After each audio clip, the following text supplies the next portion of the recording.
Hello students. Today we will discuss structure of atom, NCERT question and some of the extra question. Most important question है, ध्यान रखना। जो आप कहते हैं ना कुछ एक्स्ट्रा क्वेश्चन आएंगे, जो मैं यहाँ पे करा रहा हूँ उनके अलावा नहीं आएंगे। अगर वो कंसेप्ट क्लियर हो गए तुम्हारे, तो अगर डिफरेंट आ भी जाता है ना तो भी आप आसानी से कर देंगे। कुछ तो मैं एनसीईआरटी क्वेश्चन कराता हूँ मैं इसके अंदर। ध्यान दो भी कि कुछ क्वेश्चन ऐसे हैं, जैसे मान लो आप एक क्वेश्चन है कि जैसे अगर आपको आ जाए कि प्रोटॉन, इलेक्ट्रॉन और न्यूट्रॉन की जो प्रॉपर्टी है वो लिखो, तीनों को क्लासिफाई करो, तीनों प्रॉपर्टी को। देखो पहले एक टेबल बनाओ और उसके अंदर इलेक्ट्रॉन, प्रोटॉन, न्यूट्रॉन लिखो और कुछ प्रॉपर्टी लिखो। एक टेबल बनाऊंगा मैं, क्या नाम है, इलेक्ट्रॉन कॉन्फ़िगरेशन की सारी, ठीक है ना। और फिर उसके बाद बेस्ड क्वेश्चन कराऊंगा इलेक्ट्रॉन कॉन्फ़िगरेशन पे कैसे कैसे क्वेश्चन आ सकते हैं तुम लोगों को, ठीक है। जिसमें आपका दोनों चैप्टर इंक्लूड होंगे, एटम्स मॉलिक्यूल्स होगा और स्ट्रक्चर ऑफ एटम भी होगा। ध्यान रखना जो मैं एक्स्ट्रा क्वेश्चन कराऊंगा उसके अंदर, ठीक है। अब ध्यान दो,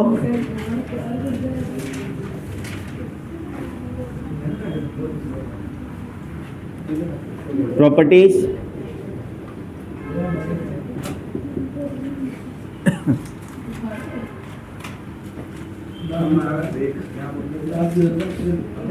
electron, proton, neutron.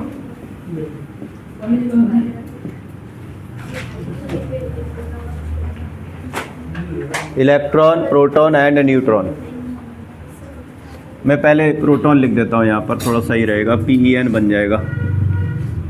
Proton, electron और न्यूट्रॉन। सबसे पहले ध्यान दो, चार्ज। सभी को पता है चार्ज कौन सा होता है, पॉजिटिव चार्ज, और इसको हम +1 लिखते हैं। नेगेटिव चार्ज और इसको -1 लिखते हैं। इस पर नो चार्ज, न्यूट्रल यानी 0 चार्ज है।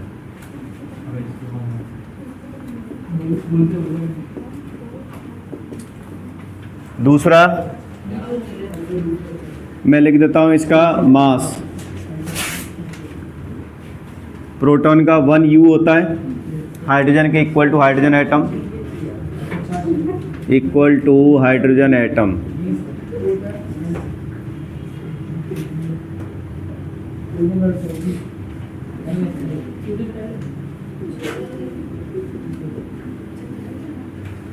Equal to hydrogen atom. Electron का जो मास होता है वो होता है आपका कितना, 1/2000 टाइम्स दैट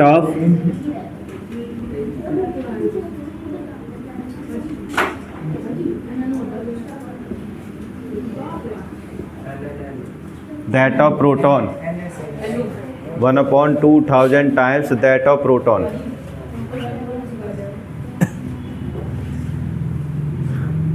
उसके बाद इसका equal to hydrogen atom 1U के बराबर होता है, ठीक है।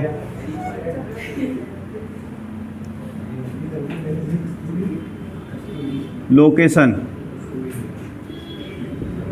इन एटम, मतलब एटम के अंदर इन पार्टिकल की कहाँ पर लोकेशन होती है, कहाँ पर प्रेजेंट होते हैं ये। तो ये कहाँ प्रेजेंट होता है,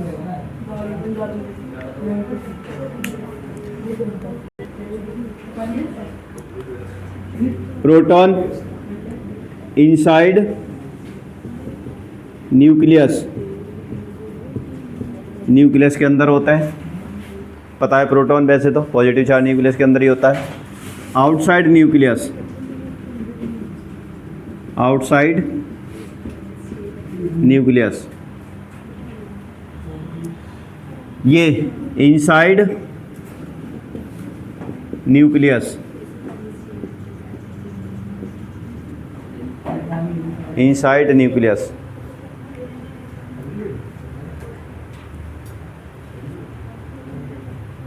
ठीक है।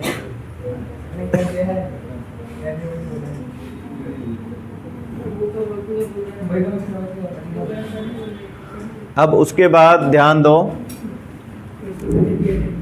इन्वेंशन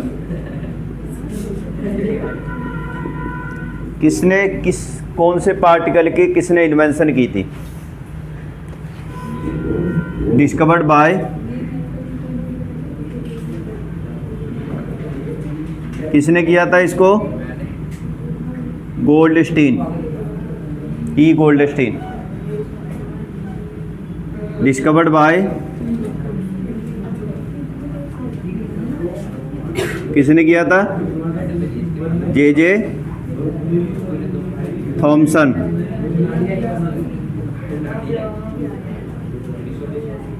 इसको जे चैडविक।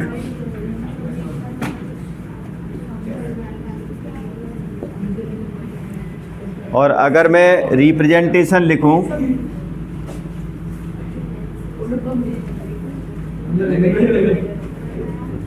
कैसे रिप्रेजेंट करते हैं, तो जैसे या तो हम P लिख देते हैं 1 1, या हाइड्रोजन के हिसाब से भी लिख देते हैं, प्रोटियम।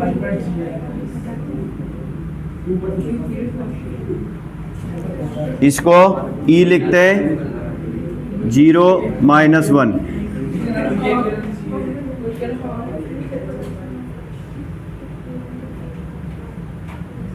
इसको N लिखते हैं 0 और 1। ये ऊपर गलत लिखा हुआ है, यहाँ 0 या -1 आएगा।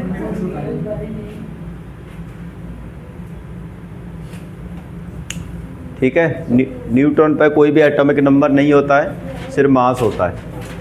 इलेक्ट्रॉन का मास नहीं होता है, सिर्फ चार्ज होता है -1। ठीक है। ये टेबल थी इलेक्ट्रॉन, प्रोटॉन और न्यूट्रॉन को अलग करने वाले, डिफ्रेंशिएट करने वाले। अगर आ जाए तो कर सकते हो। एनसीईआरटी का मुझे लग रहा है शायद पहला क्वेश्चन भी हो, शायद ये बैक क्वेश्चन। ठीक है।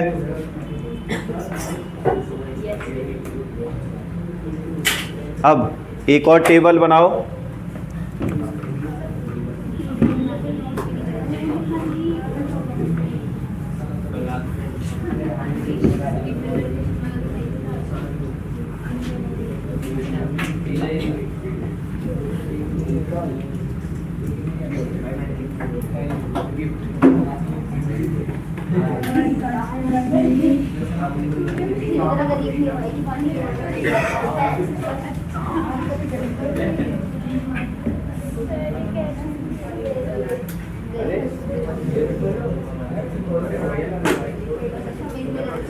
एक और टेबल बनाओ, देखो।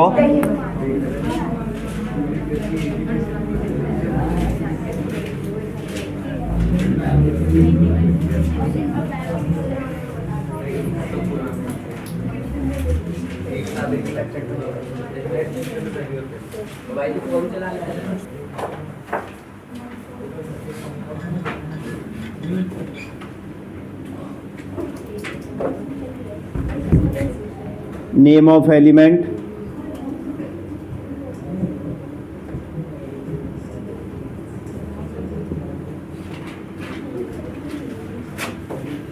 Mass number,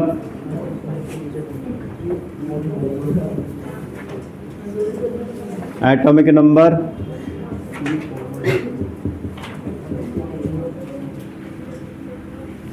proton, electron,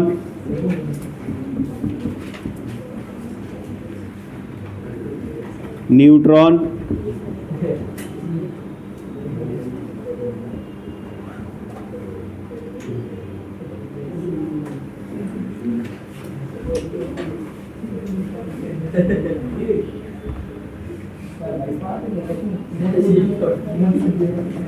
electronic configuration,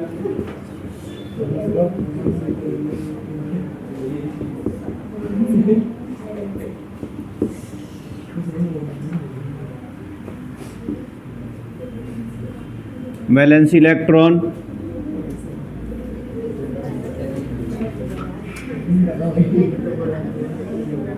और वैलेंसी। ये याद रखनी। तुम्हारी फ़ोटो छाप दूंगा मैं, ध्यान रखना।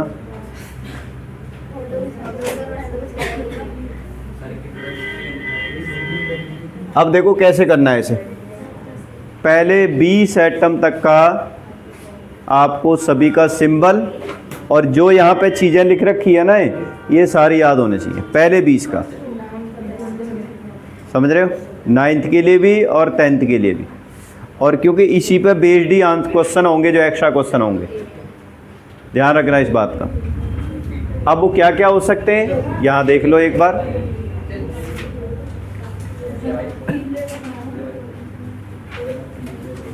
पहला hydrogen, helium, lithium, beryllium,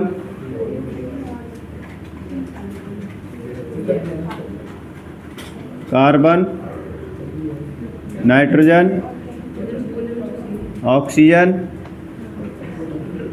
fluorine और नियॉन। पहले ये 10 हैं, पहले 10 कर लो, फिर उसके बाद ला आखिर के 10 की।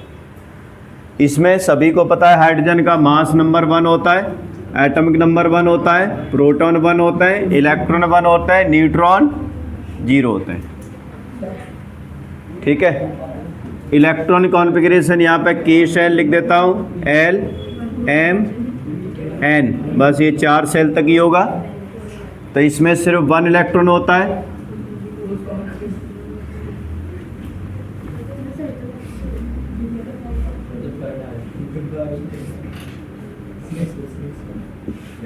इसमें 1 इलेक्ट्रॉन होगा, बाकी में कुछ नहीं होगा। इलेक्ट्रॉन वैलेंसी 1 होगी और वैलेंसी भी क्या होगी 1, प्लस भी हो सकती है और माइनस भी हो सकती है। जो number of electron present in outermost shell वो वैलेंसी होगी, वैलेंसी इलेक्ट्रॉन होगा।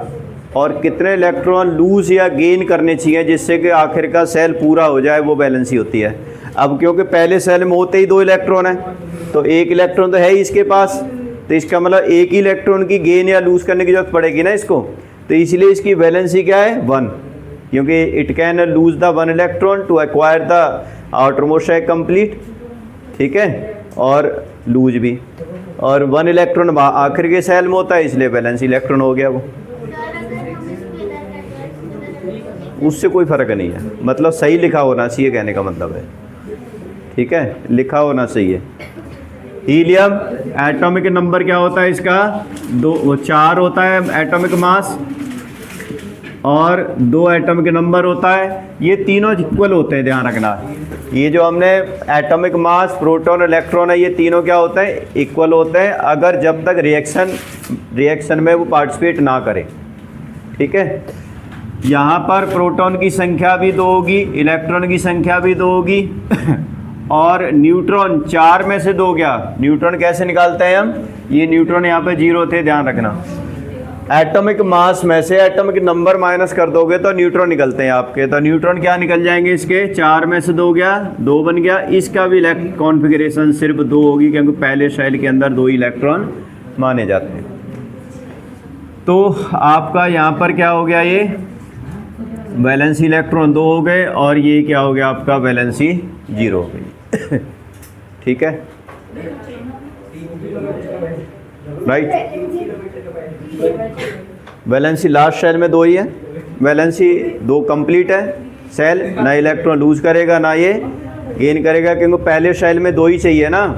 तो इसका मतलब इसका पहला ही डुप्लेट कंप्लीट हो गया। तो हीलियम इसीलिए इनर्ट गैस कहते हैं। अब ये हीलियम ना किसी रिएक्ट करती है ना कुछ, बिल्कुल अकेली रहती है। लिथियम का मास नंबर 7 होता है और ये 3 इसका एटॉमिक नंबर होता है। प्रोटॉन भी 3, इलेक्ट्रॉन भी 3, और 4 में 7 में से 3 क्या बच गया, 2 बच गया। पहले सेल में 2 इलेक्ट्रॉन आएंगे और दूसरे सेल में क्या आएगा, 1 इलेक्ट्रॉन आएगा। ठीक है, तो इसका अब आपका क्या बन जाएगा, ये एक तो वैलेंसी इलेक्ट्रॉन बन जाएगा और एक ही क्या बन जाएगी, वैलेंसी बन जाएगी, क्योंकि एक ही इलेक्ट्रॉन लूज करेगा ये, और लास्ट शेल में भी 1 इलेक्ट्रॉन है इसके। ठीक है,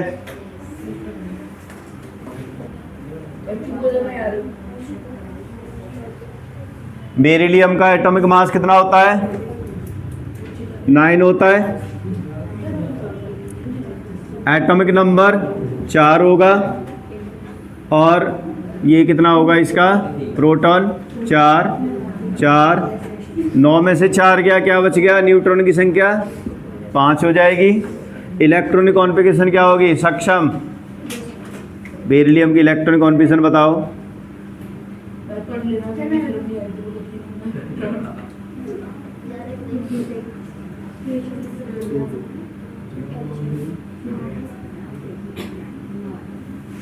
जल्दी बोलो भाई, इतना टाइम नहीं है।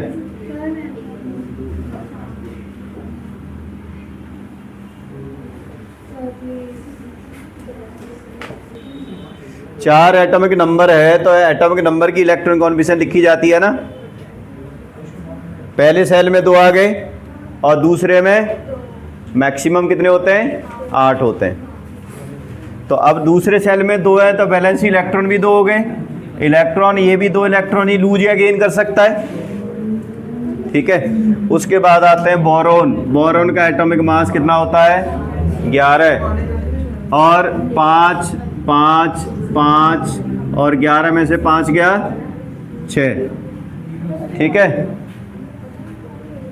मानवी इलेक्ट्रॉन कॉन्फ़िगरेशन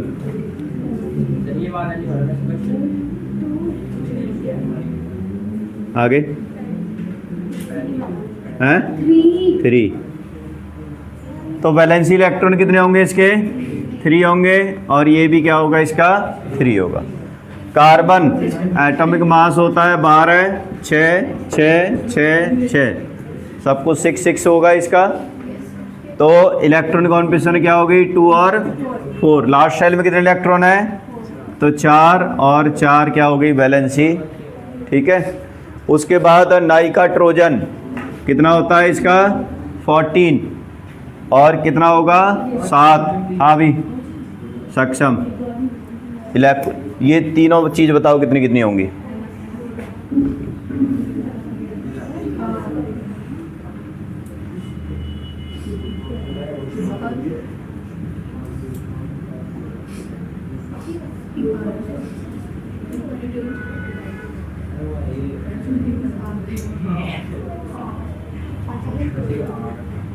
मानवी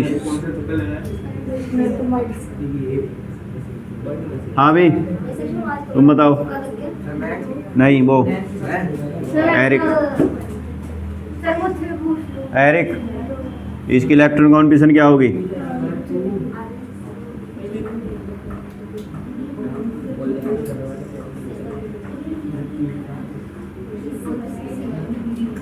बोलो। हैं?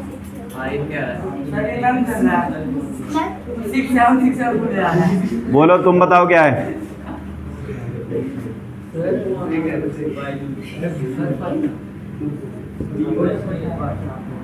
वैलेंसी कितनी होगी? वैलेंसी इलेक्ट्रॉन 5 होंगे। वैलेंसी कितनी होगी? 30 है 3।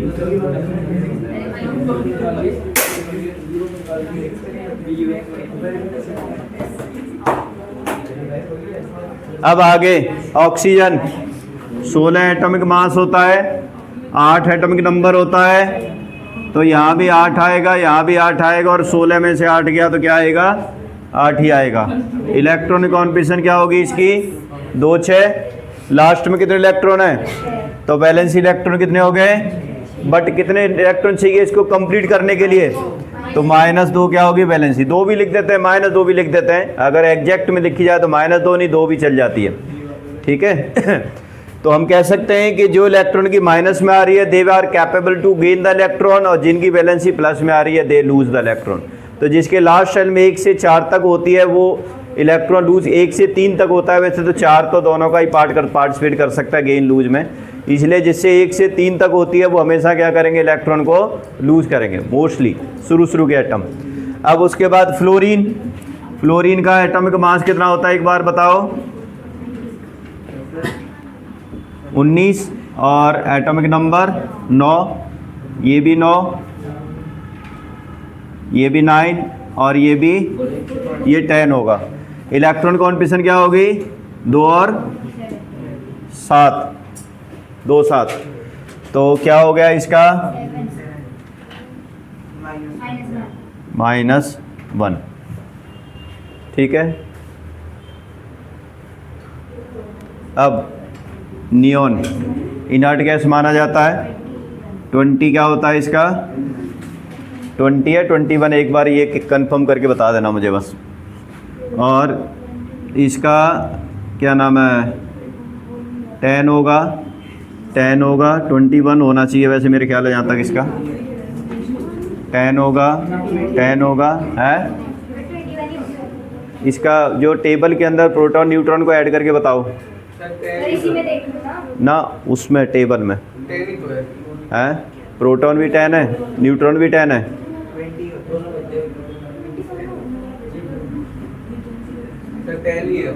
दोनों 10 है, ठीक है फिर। तो ये आ गया इसका 2 8 2 8। वैलेंसी इलेक्ट्रॉन 8 होगा, लेकिन वैलेंसी क्या होगी इसकी? 0। तो ये सभी के समझ में आ गई होगी टेबल। ठीक है। अब अगले लास्ट ये उतार लेना। इसके बाद नेक्स्ट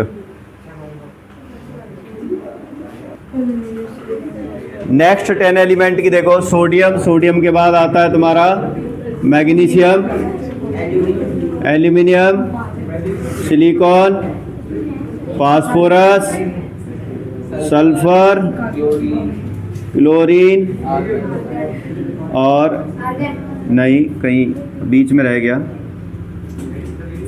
1 11 12 13 14 15 16 17, अच्छा हाँ, आर्गन, पोटासियम और कैल्शियम। 11 12 13 14 15 16, अच्छा गलत लिख दिया हमने, गलत। 11 12 13 14 15 16 17 18 19 और 20। ज़्यादातर एटॉमिक मास या तो डबल होता है या डबल से एक ज़्यादा होता है। ठीक है। जैसे सोडियम का डबल से एक ज़्यादा होगा, कितना होगा? इसका डबल के बराबर होता है।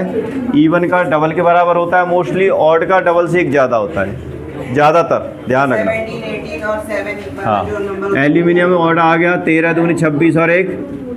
सिलिकॉन का कितना होगा? फास्फोरस का 31, सल्फर का 32, क्लोरीन का 35.5 होता है, आर्गान का 40, के का 39, के का 40। ठीक है। सर एक्सेप्शन कौन सी होती है? 17, 18। वैसे इसको मैं मान लो 35 लिख देता हूँ मैं फ़िलहाल के लिए। ठीक है, नहीं तो प्रोटॉन इलेक्ट्रॉन उसमें आ जाएंगे, तुम्हारे उसमें आ जाएंगे। अगर क्लोरीन का होगा ना, वहाँ दे रखा होगा तुम्हें, जैसे भी है दे रखा होगा। 35.5 होता है वैसे एवरेज एटॉमिक मास, हमने निकाला था ना, क्योंकि दो इसके आइसोटोप होते हैं, एक 37 होता है, एक 35 होता है। ठीक है ना, इसलिए एवरेज एटॉमिक मास 35.5 आया है। ये 75% होता है 35, और जो 37 है वो 25% होता है, इसलिए एवरेजली जब निकाला हुआ तो 35.5 आया था। अब इसमें प्रोटॉन की संख्या तो इसी के बराबर होगी, 11 और 23 में से 11 गया। इलेक्ट्रॉन कॉन्फिगरेशन बताएगा हमें कौन? तरवी। ये क्या होगा बताओ? 2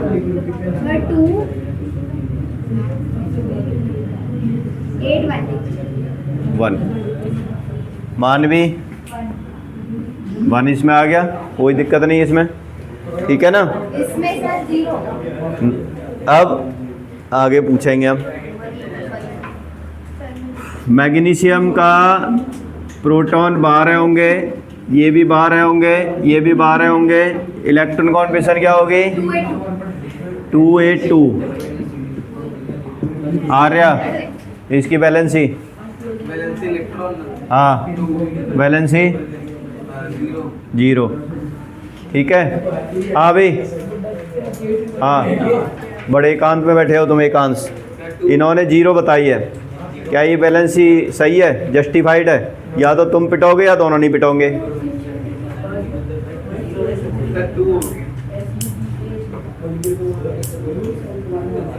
या तो तुम पिटोगे या दोनों नहीं पिटेंगे।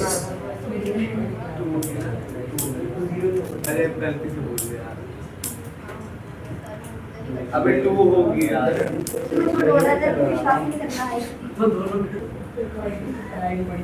आठ इलेक्ट्रॉन चाहिए। अब फटाफट इसकी भी लिखते जाते हैं हम।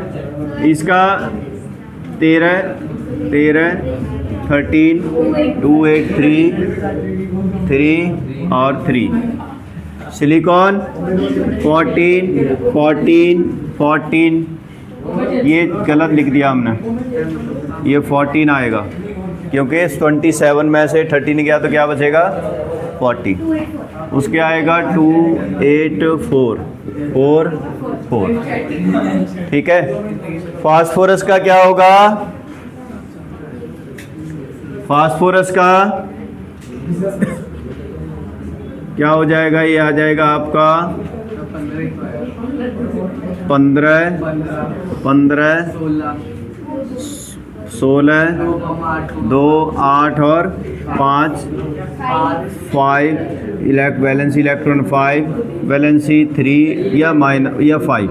इसमें एक्सेप्शन है। आप क्या होता है, ध्यान दो, एक बात समझो इस बात को।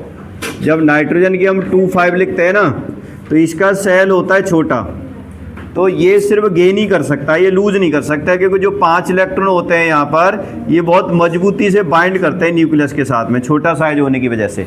इसलिए इसकी वैलेंसी फिक्स है, इसकी -3 ही होगी, इसकी किसी हालत में प्लस में नहीं हो सकती। लेकिन होता क्या है कि फास्फोरस कभी कभार बड़ा साइज होने की वजह से, तो जो 5 इलेक्ट्रॉन होते हैं ये कई बार दूसरे के साथ में पाँचों के साथ में पार्टिसिपेट कर लेता है। ठीक है ना, बॉन्ड जब बनाता है तो 5 के साथ बना लेता है, 3 के साथ भी बना लेगा और 5 के साथ भी बना लेगा। ठीक है, क्योंकि बहुत ज़्यादा स्ट्रांगली इसके साथ में बंधे नहीं होते वाले इलेक्ट्रॉन। तो इस वजह से इसकी जो बैलेंसी है वो कितनी हो सकती है आपकी? 3 भी हो सकती है और 5 भी हो सकती है। और स्ट्रॉन्ग रीजन जब समझोगे तो जब तुम 11th में जाओगे तो पूरा पता चल जाएगा वहाँ पर, क्योंकि ये वाली इलेक्ट्रॉन कॉन्फ़िगरेशन तो काल्पनिक है, ये हट जाएगी ये वाली, कि दूसरी इलेक्ट्रॉन कॉन्फ़िगरेशन आएगी वहाँ पर जाके, जिसके थ्रू तुम्हें सब कुछ पता चल जाएगा। ठीक है, अभी मान के चलो कि जैसे एक कॉलोनी है, उस कॉलोनी के अंदर एटम के अंदर बड़े फ्लैट पड़े हुए हैं, ये समझ रहे हो। अब आगे जाके पढ़ोगे ये तो फ्लैटों की संख्या है कि भाई ये इसमें इतने फ्लैट हैं, इसमें इस फ्लैट हैं, इसमें ये फ्लैट हैं।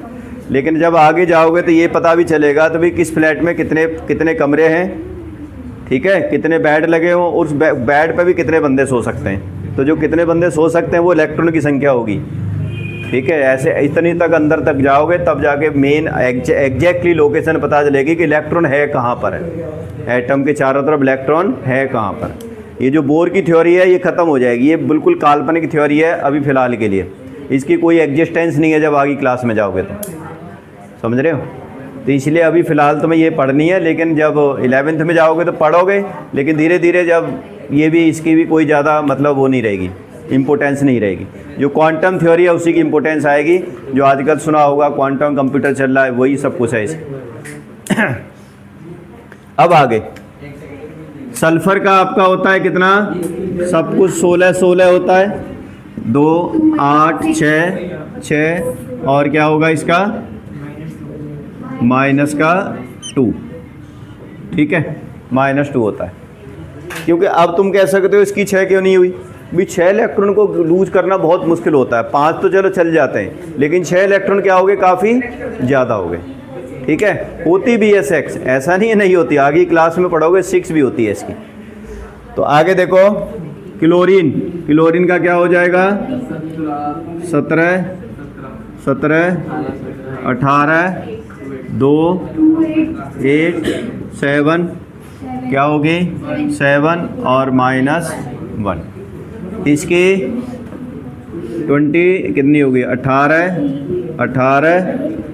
20 होगी, कितनी होगी 22 2 8 8 और इसका क्या हो जाएगा अंडो, इसका क्या हो जाएगी 20 और इसकी सॉरी हाँ 19, 19, 20, 20, 2, 8, 8, 1 और 1।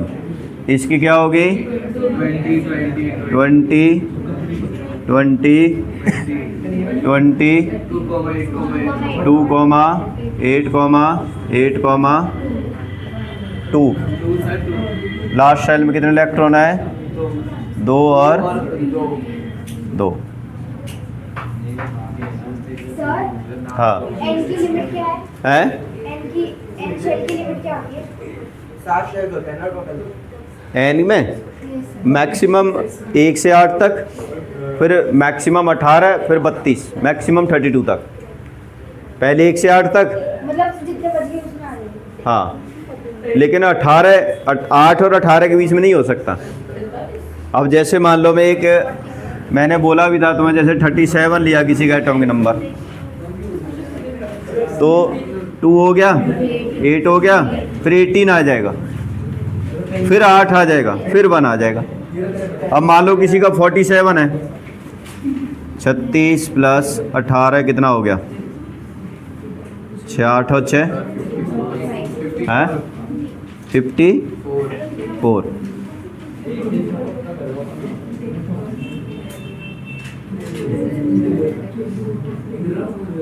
ये होता है आपका आयोडीन का।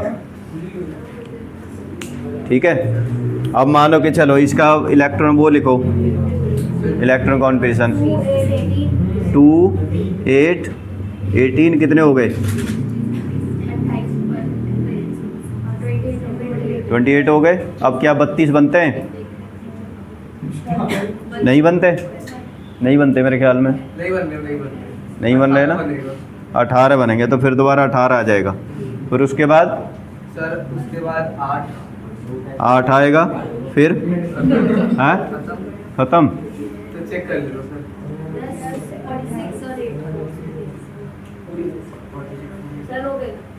हो गया। हाँ हो गया ये। मुझे लग रहा है वो 35 प्लस 32 67 होता है, मुझे ऐसा लग रहा है। अगर यहाँ पर मैं 32 लिख देता हूँ, फिर कितने बचते हैं? सर मैं बता दूँ, फिर आपको उसमें 6 एक्स्ट्रा प्लस करने पड़ेंगे। हाँ, ये 37 ये होता है इसका, 3 और 3 6 67 ही होता है इसका एटॉमिक नंबर आयोडीन का। वो मैंने 18 ऐड कर दिया था ना, 32 ऐड करते हैं 32 ऐड करके निकलता है, तो ये आयोडीन का है। अब देखो आ गया ना 32। ठीक है, तो इस तरह से भी इलेक्ट्रॉन कॉन्फिगरेशन लिख सकते हैं। अब समझ में आ गया सारा? सर ये आयोडीन का कह रहा है कि आएंगे ना मैंने। जितने मैंने लिखाए उतने ही आएंगे, टेंशन मत लो। ठीक है, अब इसके बाद एक क्वेश्चन लिखो। है लिखो अब ये क्वेश्चन। अभी तो 20 मिनट है।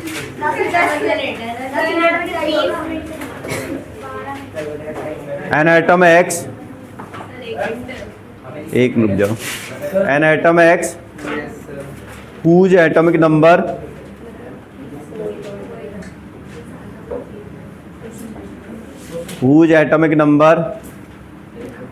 is 20, whose atomic number 20,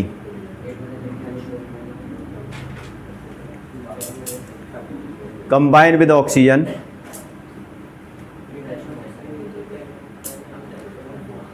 अब आंसर द फॉलोइंग क्वेश्चन।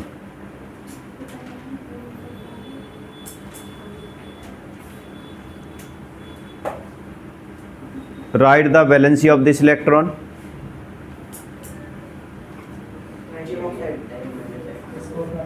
दूसरा, write the number of electron in its ion, या which ऐसे लिखो, which type of ion is formed by this, which type of ion will it form, which type of ion will it form, and write the number of electron and proton in this ion. Number third, right the chemical formula with oxygen, right the chemical formula of this with oxygen. और fourth, identify the atom X, identify the atom X. निकालो एक बार इस